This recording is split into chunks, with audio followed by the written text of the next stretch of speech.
if you don't have it, it's all you think about. The patriots remembered today across the country provided that security.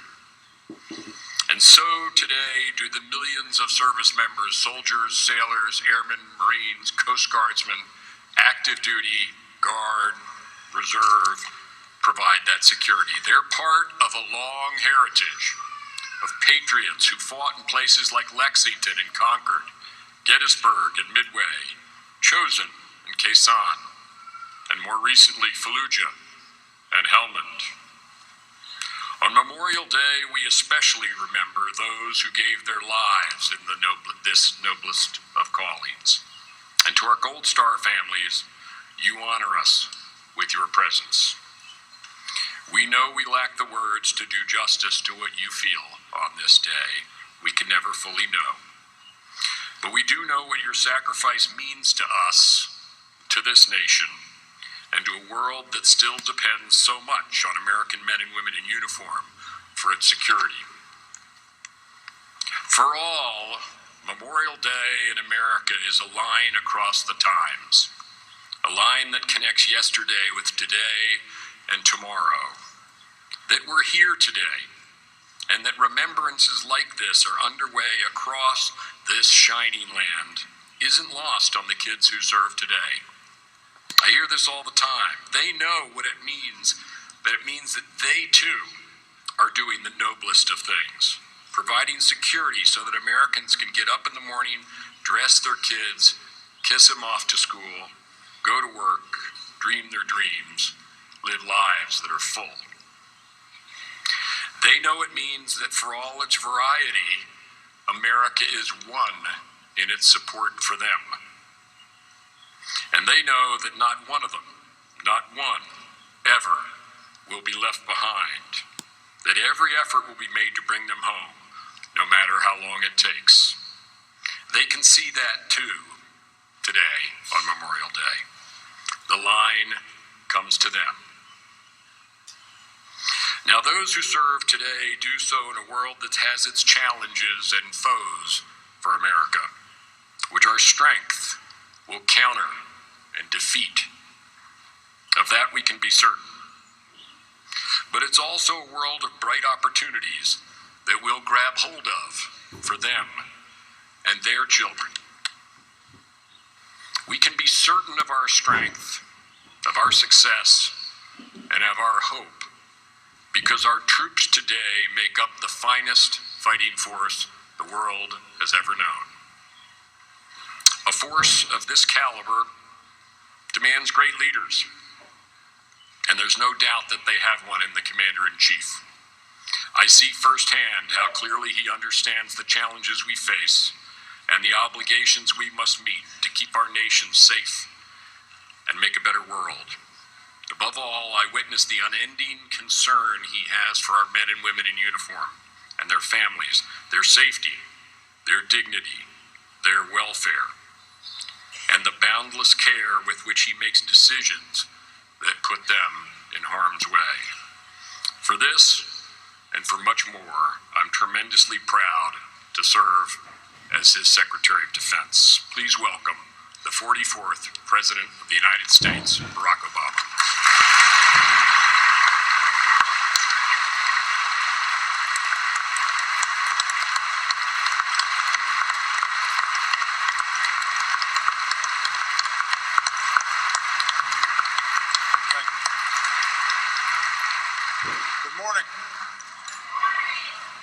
Secretary Carter, General Dunford, Mr. Hallinan, Major General Becker, members of our armed forces, veterans, and most of all our Gold Star families. I'm honored to be with you once again as we pay our respects as Americans to those who gave their lives for us all. Here at Arlington, the deafening sounds of combat have given way to the silence of these sacred hills. The chaos and confusion of battle has yielded to perfect, precise rows of peace. The Americans who rest here and their families, the best of us, those from whom we asked everything, ask of us today only one thing in return: that we remember them. If you look closely at the white markers that grace these hills, one thing you'll notice is that so many of the years, dates of birth and dates of death, are so close together. They belong to young Americans, those who never lived to be honored as veterans for their service, men who battled their own brothers in Civil War, those who fought as a band of brothers an ocean away, men and women who redefined heroism for a new generation. They are generals buried beside privates they led. Americans known as Dad or Mom. Some only known to God. As Mr. Hallinan, a Marine who then watched over these grounds, has said, everyone here is someone's hero. Those who rest beneath this silence, not only here at Arlington, but at veteran cemeteries across our country and around the world, and all who still remain missing, they didn't speak the loudest about their patriotism. They let their actions do that. Whether they stood up in times of war, signed up in times of peace, or were called up by a draft board, they embodied the best of America. As Commander-in-Chief, I have no greater responsibility than leading our men and women in uniform. I have no more solemn obligation than sending them into harm's way. I think about this every time I approve an operation as president. Every time, as a husband and father, that I assign a condolence letter. Every time Michelle and I sit at the bedside of a wounded warrior, or grieve and hug members of a Gold Star family. Less than 1% of our nation wears the uniform. And so few Americans see this patriotism with their own eyes or know someone who exemplifies it. But every day there are American families who pray for the sound of a familiar voice when the phone rings, or the sound of a loved one's letter or email arriving. More than 1 million times in our history, it didn't come. And instead, a car pulled up to the house, and there was a knock on the front door, and the sound of taps floated through a cemetery's trees. For us, the living, those of us who still have a voice, it is our responsibility, our obligation, to fill that silence with our love and our support and our gratitude, and not just with words, but with our actions. For truly remembering and truly honoring these fallen Americans means being there for their parents and their spouses and their children. Like the boys and girls here today wearing red shirts and bearing photos of the fallen. Your moms and dads would be so proud of you, and we are too. Truly remembering means that after our fallen heroes gave everything to get their battle buddies home, we have to make sure our veterans get everything that they have earned, from good health care to a good job. And we have to do better. Our work is never done. We have to be there not only when we need them, but when they need us. 30 days before he would be laid to rest, a short walk from here, President Kennedy told us that a nation reveals itself not only by the people it produces, but by those it remembers. Not everyone will serve. Not everyone will visit this national sanctuary, but we remember our best in every corner of our country from which they came.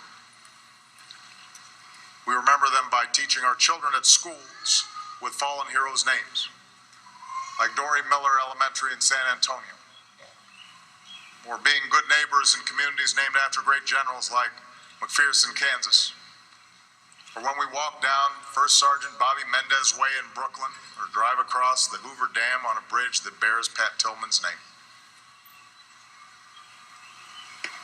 We reveal ourselves in our words and deeds, but also by the simple act of listening. My fellow Americans, today and every day, listen to the stories these Gold Star families and veterans have to tell. Ask about who he or she was, why they volunteered. Hear from those who loved them about what their smile looked like and their laugh sounded like and the dreams they had for their lives. Since we gathered here 1 year ago, more than 20 brave Americans have given their lives for the security of our people in Afghanistan. We pray for them all and for their families. In Iraq, in our fight against ISIL, 3 Americans have given their lives in combat on our behalf.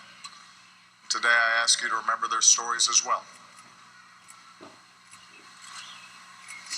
Charles Keating IV, Charlie or Chuck or C4, was born into a family of veterans, all American athletes and Olympians, even a gold medalist. So naturally, Charlie and the love of his life, Brooke, celebrated their anniversary on the 4th of July. She called him the huge goofball everybody wanted to be friends with. The adventurer who surfed and spearfished and planned to sail around the world. When the Twin Towers fell, he was in high school and he decided to enlist. Joined the SEALs because he told his friends it was the hardest thing to do. He deployed to Afghanistan and 3 times to Iraq, earning a Bronze Star for valor. And earlier this month, while assisting local forces in Iraq who had come under attack, he gave his life. A few days later, one of his platoon mates sent Charlie's parents a letter from Iraq.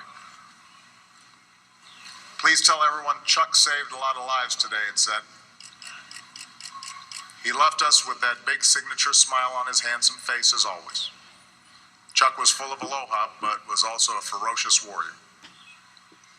So today we honor Chief Special Warfare Officer Charles Keating IV. Louis Cardin was the 6th of 7 children, a Californian with an infectious wit who always had a joke at the ready to help someone get through a tough time. When his siblings ran around the house as kids, his mom, Pat, would yell after them, "Watch that baby's safety margin." Today she realizes that what she was really doing was raising a Marine. As a teenager, he proudly signed up. Louis graduated high school on a Friday. 3 days later, on Monday morning, the Marines came to pick him up. That was 10 years ago. One morning this March, a Marine knocked on his mother's door again. On his 5th tour at a fire base in Iraq, Louis gave his life while protecting the Marines under his command. Putting others before himself was what Louis did best. He chose to live in the barracks with his buddies even when he could have taken a house off base. He volunteered to babysit for friends who needed a date night. He just earned a promotion to mentor his fellow Marines. When they brought Louis home, hundreds of strangers lined freeway overpasses in the streets of Southern California to salute him. And today we salute Staff Sergeant Louis Cardin.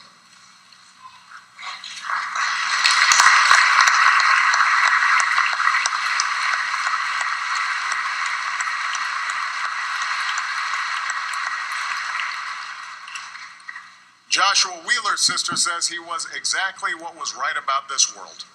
He came from nothing and he really made something of himself. As a kid, Josh was the one who made sure his brother and 4 half-sisters were dressed and fed and off to school. When there wasn't food in the cupboard, he grabbed his hunting rifle and came back with a deer for dinner. When his country needed him, he enlisted in the Army at age 19. He deployed to Iraq and Afghanistan 14 times. Earned 11 Bronze Stars, 4 for valor. Last October, as ISIL terrorists prepared to execute 70 hostages, Josh and his fellow special ops went in and rescued them. Every single one walked free.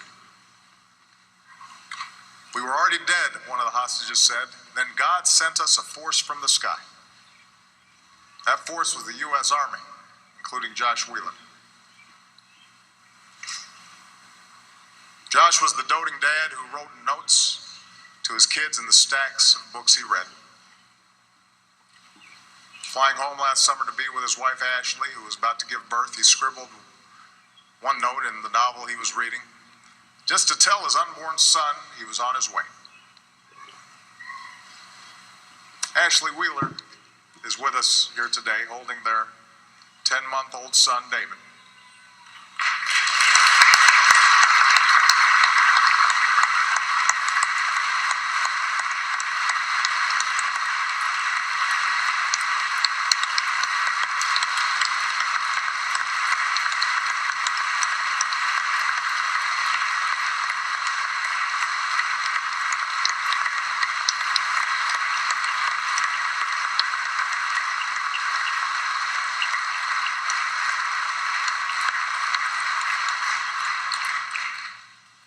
Ashley says Josh's memory makes her think about how can she be a better citizen. And she hopes it's what other people think about too. Today, this husband and father rests here in Arlington in Section 60. And as Americans, we resolve to be better. Better people, better citizens, because of Master Sergeant Joshua Wheeler. You know, a nation reveals itself not only by the people it produces, but by those it remembers. We do so not just by hoisting a flag, but by lifting up our neighbors, not just by pausing in silence, but by practicing in our own lives the ideals of opportunity and liberty and equality that they fought for. We can serve others and contribute to the causes they believed in. And above all, keep their stories alive so that one day when he grows up and thinks of his dad, an American like David Wheeler, can tell them as well the stories of the lives that others gave for all of us. We are so proud of them. We are so grateful for their sacrifice. We are so thankful to those families of the fallen. May God bless our fallen and their families. May He bless all of you, and may He forever bless these United States of America.